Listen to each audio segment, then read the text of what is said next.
Biarritz Olympique Provence Rugby au programme de cette 27e journée de Pro D2.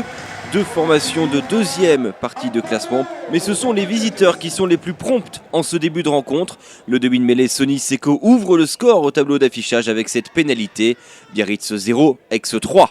La réponse de l'artilleur basque Maxime Loukou sera immédiate, la pénalité passe 3 partout. Mais dans ces 10 premières minutes de jeu, le dernier mot au pied revient à Sonny Seko qui permet à Provence Rugby de prendre l'avantage. Les Aixois, de par leur position de lanterne rouge, ont l'obligation de faire un résultat et ça passe par un jeu plus offensif avec Martin Caneda qui récupère ce coup de pied de Sola, nouveau coup de pied, et cette fois de l'ailier pour Louis Warou qui attrape ce ballon et marque le premier essai du match. Ce n'est pas transformé par Sonny Seko, Biarritz 3. Il faut attendre la 21e minute de jeu pour assister à la réaction du Biarritz Olympique. Le BO qui avance très fort avec ce maul pénétrant qui est inarrêtable et c'est Elvis Lévy qui marque le premier essai de son équipe. La transformation de Loukou passe à côté des perches mais les Basques n'ont plus que 3 points de retard. Mais le BO et Elvis Lévy ne vont pas s'arrêter là. Nouveau maul et nouvel essai pour le talonneur australien qui inscrit un doublé en seulement 7 minutes de jeu. Cette fois-ci, la transformation passe entre les perches, Biarritz 15, Aix 11. Eh bien, les visiteurs se mettent à la faute, notamment en mêlée fermée. Jesus Moreno Rodriguez paye l'addition et se voit signifier 10 minutes d'exclusion temporaire. Fin de la première mi-temps, 15-11 pour les locaux. La deuxième mi-temps commence comme la première avec une domination des Provençaux, mêlée au centre du terrain et départ canon du demi-mêlée Sonny Seko qui va plus vite que tout le monde pour aller marquer le deuxième essai de son équipe en solitaire. Mais quel exploit du jeune numéro 9 qui remet toute son équipe dans la bonne dynamique. C'est transformé par Sonny Seko. Cet essai aura eu l'effet complètement inverse, celui de réveiller les Basques qui étaient en difficulté en ce début de second acte. Beau mouvement avec le Bourris pour Charles Jiménez, Benoît Babi qui suit bien l'action et qui signe son premier essai de la saison.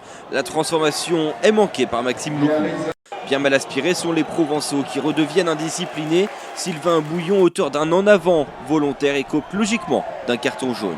En supériorité numérique, les Biarros sont dominateurs avec ce ballon récupéré par Takuza Nguenia qui n'a plus qu'à fixer et décaler le ballon pour son pilier Laurent Cabari qui aplatit sans résistance. Maxime Loukou ne transforme pas cet essai. Pas du tout rassasié, les Basques appuient encore avec cette charge de Jiménez. Le bon relais de Placine pour Elvis Lévy qui prend un peu ce ballon à reculons mais se remet tout de suite dans l'avancée. Énorme accélération du talonneur qui dépose toute la défense aixoise pour marquer son 3e essai du match. Coup du chapeau de l'Australien. Yoann Le Bourris qui a pris le relais au but réussit cette transformation. À ce moment-là du match, les Aixois sont bien mal embarqués. Au Pays Basque, Sonny Seko manque la réduction de l'écart au score avant de finalement y parvenir quelques minutes plus tard. Carton jaune de Romain Ruffenac pour faute répétée. Une supériorité numérique qui déchaîne les Provençaux avec Seko qui éjecte ce ballon pour Julien Berger, habituel demi-mêlée, repositionné à l'aile qui s'arrache pour marquer le 3e essai de son équipe.